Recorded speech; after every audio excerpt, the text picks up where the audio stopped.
नमस्कार. आऊचा खाऊ या यूट्यूब चॅनलवर मी मेधा तुमच्या सगळ्यांचं मनापासून स्वागत करते. बेलफळ म्हणलं की ते शंकराला व्हायला वापरतात एवढंच आपल्याला माहिती आहे, पण आयुर्वेदामध्ये बेलफळाचा औषध म्हणून उपयोग केला जातो. तर बेलफळ कशासाठी वापरतात? बेलफळामुळे शुगर कंट्रोल व्हायला मदत होते. तसंच पोटाच्या विकारांवर सुद्धा बेलफळाचा उपयोग होतो. मग हे कसं खायचं? तर ह्यापूर्वी मी बेलफळाचं सरबताचा पण व्हिडिओ टाकलेला आहे. आज मी तुम्हाला दुसरी एक रेसिपी दाखवणार आहे, ते म्हणजे बेलफळाचा मुरांबा. शुगर कंट्रोल करण्यासाठी आठवड्यातनं एकदा जरी आपण हा बेलफळाचा मुरांबा खाल्ला तरी शुगर बऱ्यापैकी कंट्रोल येते. तर चला तर रेसिपी बघूया बेलफळाचा मुरांबा. हे पहा, बेलफळाचा मुरांबा करण्यासाठी मी बेलफळातला गर सगळा काढून घेतलेला आहे. त्यात अशा मोठ्या मोठ्या रेषा आणि बिया पण खूप असतात, म्हणून ह्यात थोडंसं पाणी घालून मी हे छान कुस्करून त्यातल्या त्या बिया आणि मोठ्या रेषा अशा काढून घेणार आहे. अंदाजाने साधारण 1 कप एवढं मी ह्यात पाणी घातलेलं आहे.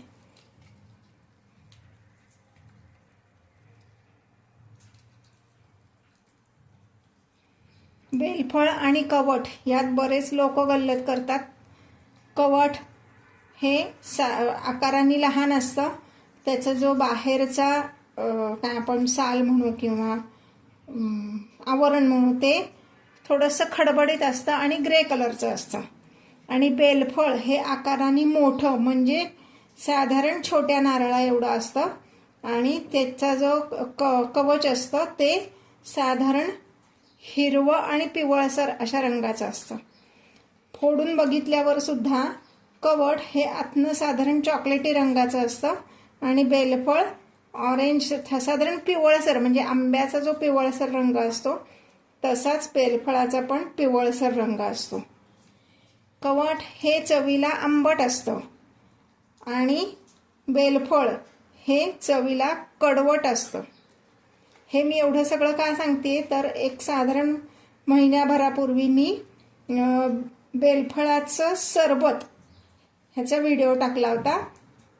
तर त्याच्यावर बऱ्याच जणांनी बेलफळ आणि कवठ एकच आहे असं सांगितलं होतं, म्हणून मी हे एवढं एक्सप्लेनेशन देते. हे पाय, आता ह्यात हे जे असे मोठे मोठे धागे आहेत ना, हे सगळे मी काढून घेणार आहे. आपली पिठाची किंवा पुरणाची जी चाळणी असते त्यांनी हे आपण चाळून घेणार आहोत. हा पल्प मी आता या चाळणीने गाळून घेणार आहे. आपली जी पुरणाची गाळणी असते की नाही, ज्याच्यात आपण पुरण टाकतो त्याने आपण हे गाळून घेणार आहे.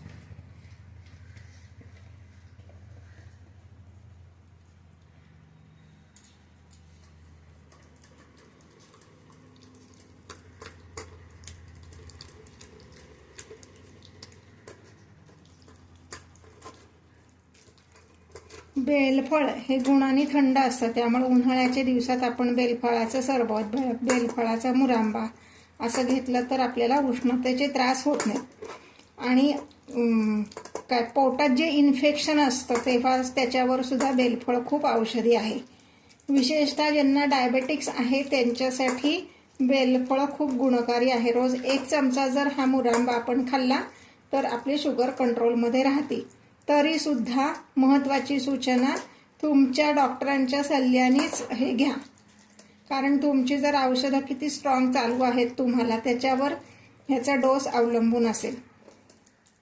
हे पहा, हे सगळं अशा मोठ्या रेषा आणि बिया असं हे सगळं वेगळं झालंय आणि सगळा पल्प हा आपला खाली आपल्याला जमा झालेला आहे.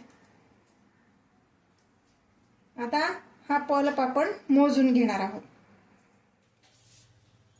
हे पहा, आता मी गॅसवर एक कढई तापत ठेवली. एका भांड्याने हा पल्प मोजून घेतलाय. जेवढा हा पल्प असेल बेलाचा तेवढाच आपण गूळ घालणार आहोत. गॅसची फ्लेम स्लोच ठेवायची.